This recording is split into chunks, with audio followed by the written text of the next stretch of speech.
I'm Paul Edwards. I'm a self-published horror author, and first and foremost, a monster kid.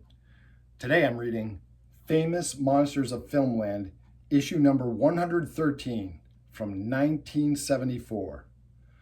I thought some of you might like to look through this old horror magazine with me, just in case you don't have your own copy of Famous Monsters of Filmland, issue number 113 from 1974. And together we can see what kind of vintage monster goodness is in here. Famous Monsters of Filmland, issue 113. Cover price $1. This is from 1974. It's in really good condition.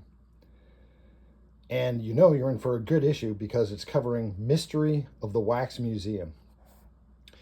Mystery of the Wax Museum was a lost horror movie for 40 years. And then in the early 70s, they discovered a usable print of it. And by the end of the 1980s, they had restored virtually a complete print of it.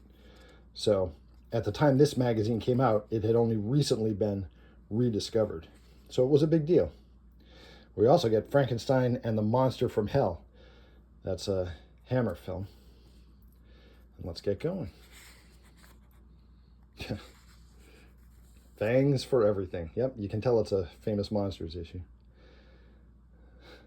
Santa Claus strikes again.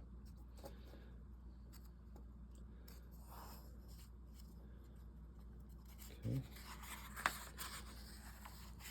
Of course, we have the Fang mail. Someone wrote in and asked for Young Frankenstein. That's nice. Okay. Here's one of the readers who did his own werewolf makeup and sent in a picture. All right, so let's see what we get in this issue. Mystery of the Wax Museum, of course. Creatures cross weird puzzle. Beauty escapes the beast. Otto Kruger, time stops. Face to face at last with the Hunchback of Notre Dame. Frankenstein and the Monster from Hell. Return of the Ghoul. Last Man on Earth is Gone. Rare Treats. The Scream Test. All right. These should be good.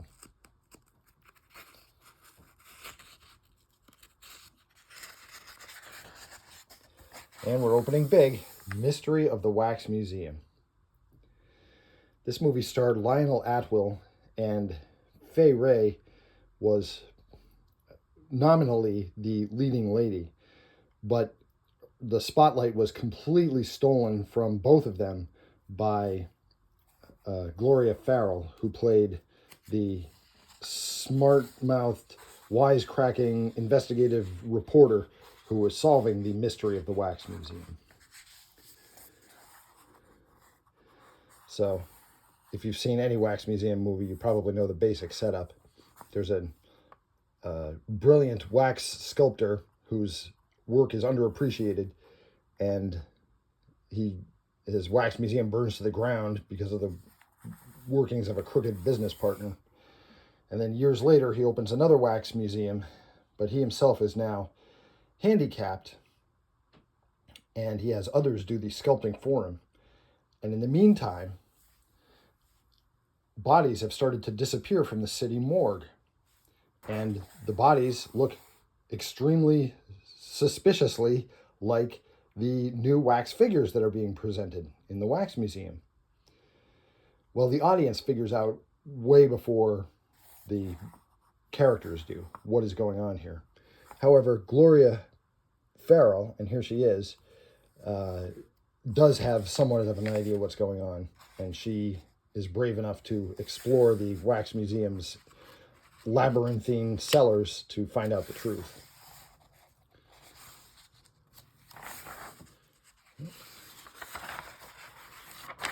Sorry.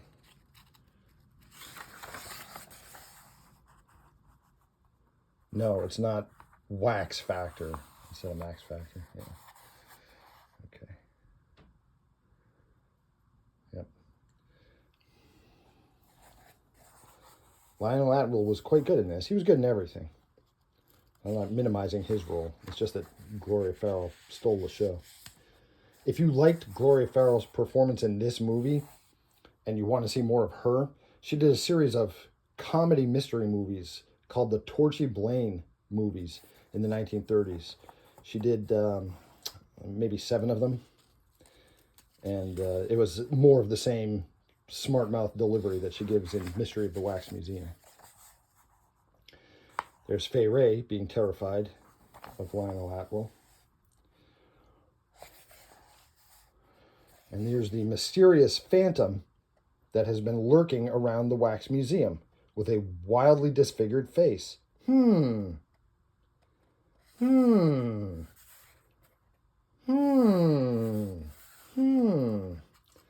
wonder what the solution to the mystery could be. This film was remade in 1953 as House of Wax with Vincent Price starring in the Lionel Atwill role. And House of Wax was a huge, huge hit. It was the movie that shot Vincent Price to superstardom. So that sort of tided people over for their Wax Museum fix until the original Mystery of the Wax Museum was rediscovered. You do a cross weird puzzle.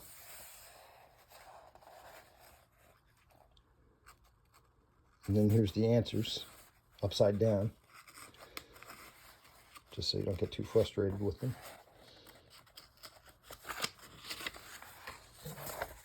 Oh, until I missed a page.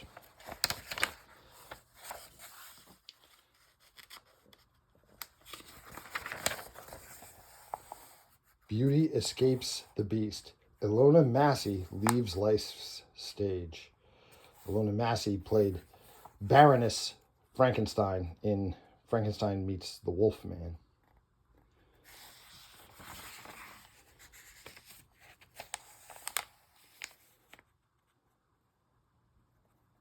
There's Peter Lorre in Invisible Agent. And there's yet again an invisible man, an invisible agent. You know, it's interesting.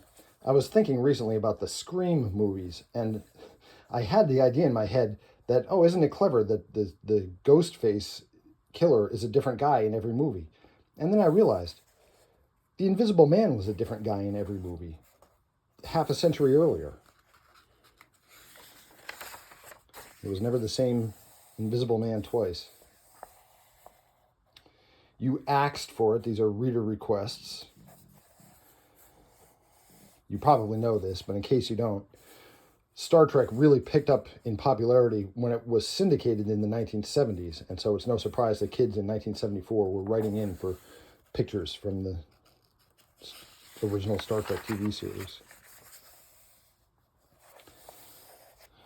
Here's Colin Clive, best remembered as having played Dr. Frankenstein in the 1931 Frankenstein, and then in the first sequel, Bride of Frankenstein.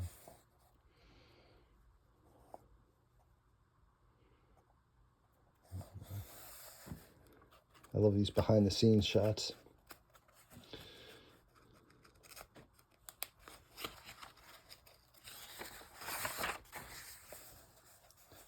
More, you asked for it. Oh, I was just watching this the other night. This is the Charles Laughton version of The Island of Dr. Moreau, where he played Dr. Moreau, except the film was called The Island of Lost Souls. That's definitely worth checking out. That's sometimes overlooked as far as the 1930s horror movies go, the pre-code horror movies. That's a pretty good one, especially the role of Bela Lugosi as the sayer of the law, one of the beast men. There's Peter Lorre. He's great in everything. Otto Kruger. Turn Back the Clock was his first talkie. One good thing about Famous Monsters is that they jumped freely from decade to decade. They would talk about a silent horror movie, and then they would talk about, on the next page, they'd talk about a movie from the 1960s, and then they'd talk about one that was then current in the 1970s, and they would just go back and forth like that. It was very, they treated all horror sort of equally. Let's see what we can do here.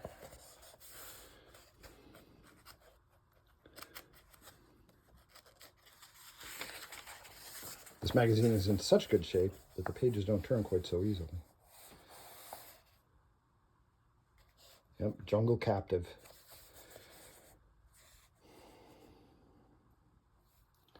World of the Brothers Grimm, this is from. Wow.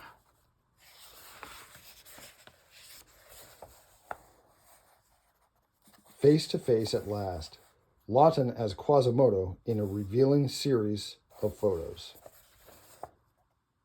Why was I not made of stone like thee? Yes, this is the same actor that we just saw a picture of as Dr. Moreau. He played the Hunchback of Notre Dame in the 1939 version of the movie.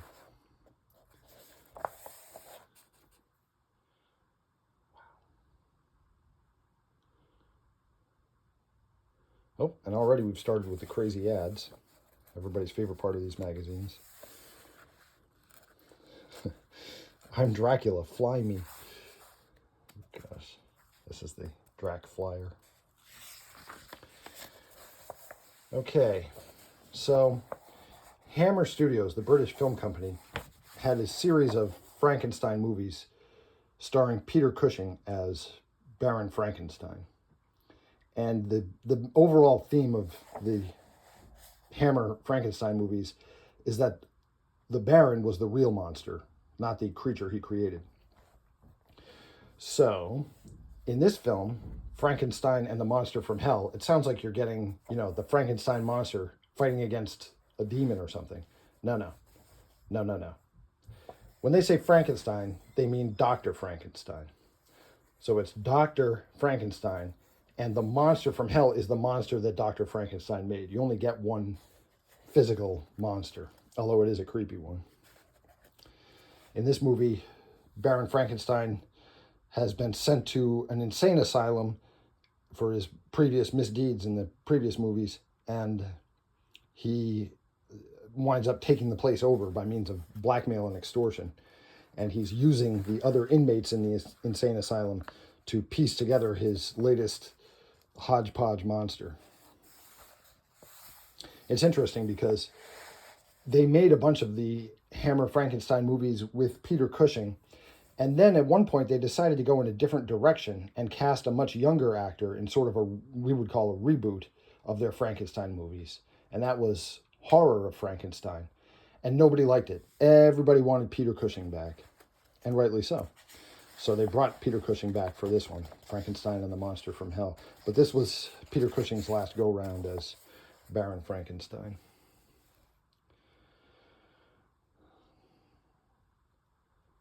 Yep. His hair was off the rails in this, though.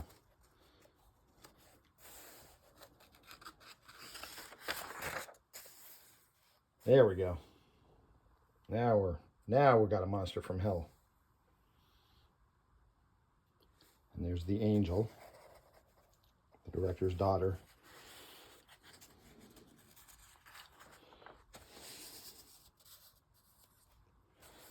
Return of the Ghoul.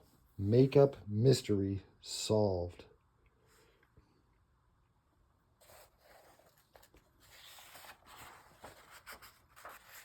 Makeup masterpiece. Nice. Now the mystery photo. Okay, warning, this is heady stuff, fans, and you have to guess who this is in the mystery photo with his back turned to the camera. I happen to know who it is because I own the next issue. The correct answer, can you guess? Is Boris Karloff. And here's the answer to last issue's mystery photograph with Claude Rains.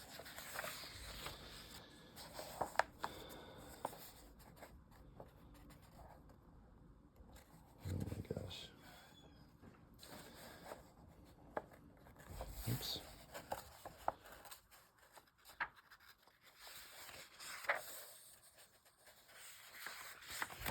Oh, sorry.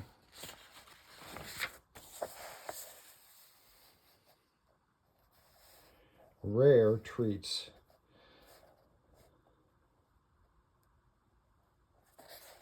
George Zucco seemed to always get cast as a mad scientist. It just seemed to be his niche. Karloff, of course. Lugosi.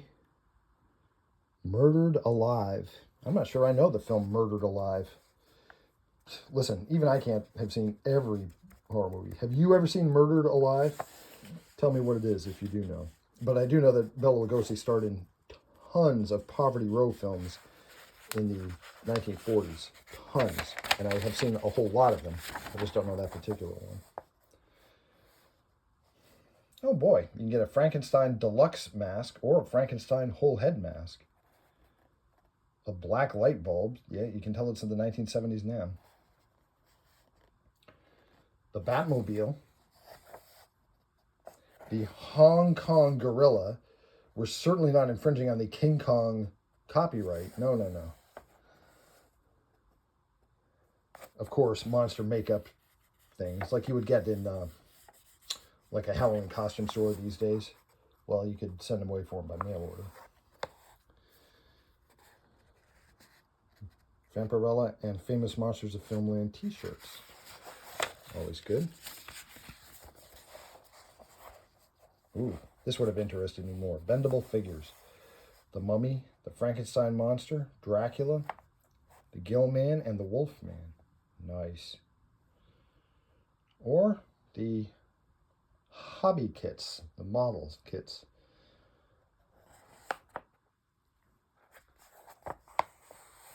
All right, I know what I would choose here. Look at this ad. It's selling monster masks, and it's an artist's drawing of what the mask looks like. Here, in this ad, they're also selling monster masks, but they show you an actual photograph of the mask you're getting. Which would you trust more?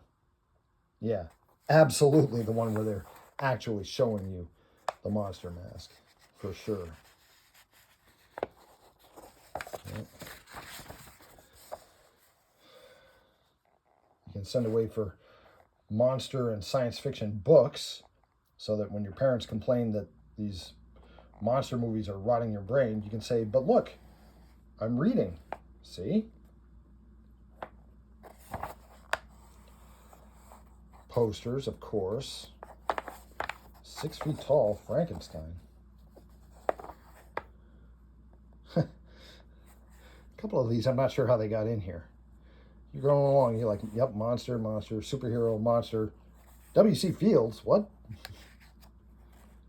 Oh, there's Barnabas Collins from Dark Shadows. Let's see, 1974. Dark Shadows, I think, was still on the air. That was a horror soap opera that ran for 5 years.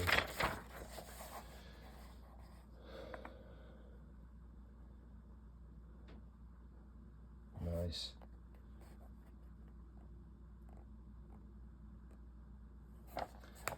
Yep. They would sell a lot of these. Well, I don't know how many units they sold, but they sold a lot of different kinds of these 8mm or super, I think it was 16mm reels of film that you could show on their home movie projector. And some of them you can tell what it is. Like this is from Frankenstein Meets the Wolfman. I'm sure that's the final fight. Others, like there was no movie called Doom of Dracula. But this is a picture from the movie House of Frankenstein. So my guess is that this is the Dracula segment out of House of Frankenstein. Or, 8 to 10 minutes worth of it. Straight Jacket is an overlooked psycho killer movie from 1964. If you've never seen, and they didn't spell that wrong. That is how you spelled Straight Jacket. If you have never seen Straight Jacket, absolutely worth checking out.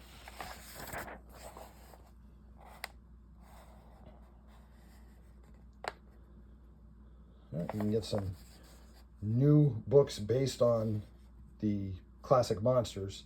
It's a whole bunch of Dracula novels. You can get the models, of course.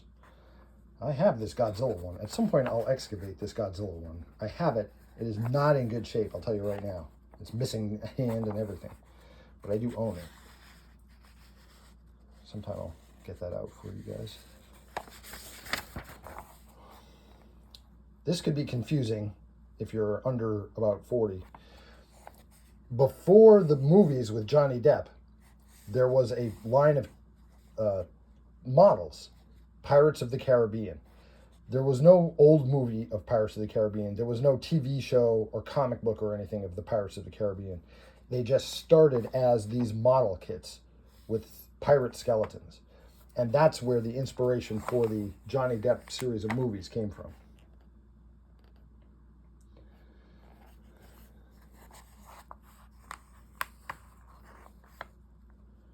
Nice.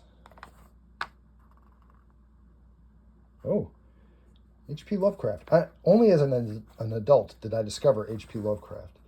But having discovered him, I realized that I would have liked it a lot when I was a kid. Let's see which ones they got here. The Lurking Fear is quite good. Tales of the Cthulhu Mythos could be almost anything in there. There's a lot to choose from. I think At the Mountains of Madness is the longest piece he ever wrote. Either that or the Dream Quest of Unknown Kadath. The Scream Test. Can you tell which movie this picture is from? And they give you 3 choices. For instance, is this from The Creeping Unknown, from The Blob, or from X the Unknown? Those are all plausible choices. Sometimes magazines like this would give you joke choices. Like, here's this dinosaur. Is this from The Animal World, Beast of Hollow Mountain, or The Lost World? I'm pretty sure it's from The Animal World, the early Ray Harryhausen film. Oh, here's a tough one. Which version of Mr. Hyde is this? Frederick March from the 1931 film, John Barrymore from the 1920 film, or Spencer Tracy from the 1941 film? Do you know? I do. That's John Barrymore from the 1920 Dr. Jekyll and Mr. Hyde. Grandfather of Drew Barrymore. Yes, really, look it up. John Barrymore, Dr. Jekyll and Mr. Hyde, is in the public domain, and I have it featured on my Silent Horror Films podcast, which is on my YouTube channel. You can check it out there. That is a great film. This is not a great film. I probably don't have to tell you what that one is.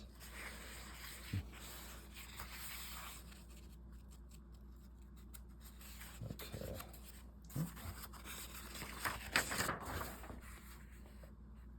Oh, here you can send away for your issues of Famous Monsters of Filmland, back issues. And the previous owner of this magazine had gone through and circled. I'm not sure if he circled the ones he already had or circled the ones he wanted. My guess would be he circled the ones that he already had. And then by process of elimination, you can see what ones you still need. That would make sense because the more recent ones, he has almost all of them. He or she, could have been she. Monsterific LP record albums. Many of these were vintage radio shows that were already like 30 or 40 years old. But they would have performances by big names in horror, like Basil Rathbone, Boris Karloff, Bela Lugosi. And they weren't all horror. You could get Dick Tracy, you could get The Lone Ranger. I have this Superman vinyl. When my mom was a kid, she loved Captain Midnight.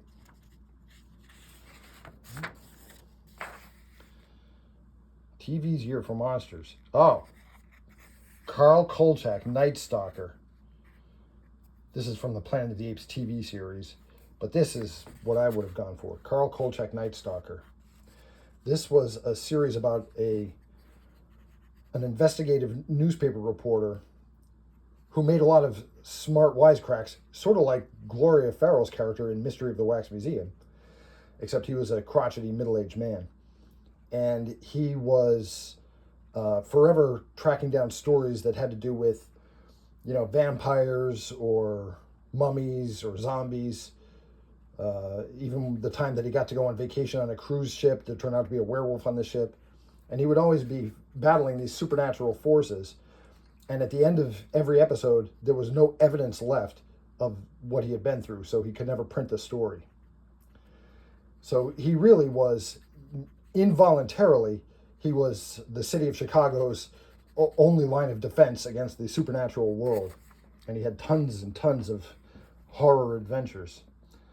And his series was the inspiration, the main inspiration for Chris Carter when he made The X-Files. You know, I say there were tons of episodes. There were actually only 17 episodes of Night Stalker, but somehow it feels like there were way more. I think because they were so creative with the monsters that they had in battle. But this is one of these series that has lived on past its life as a television show.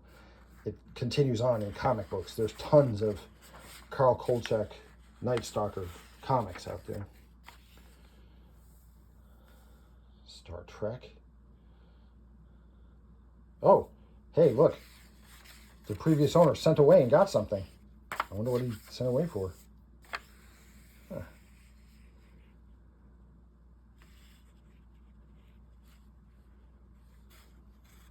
Rare FM back issues. I wonder what makes these special from the others. Now I want to know what the kid cut out and sent away for. And this was a problem with these magazines. If you cut out an advertisement or a coupon or something, or a picture that you wanted to tape to your school notebook or something, you were sacrificing whatever was on the other page. Here, you probably didn't care, but you know, if it was a good monster picture, you would have cared. I'm glad to see the representation of girl monster kids, not just boy monster kids.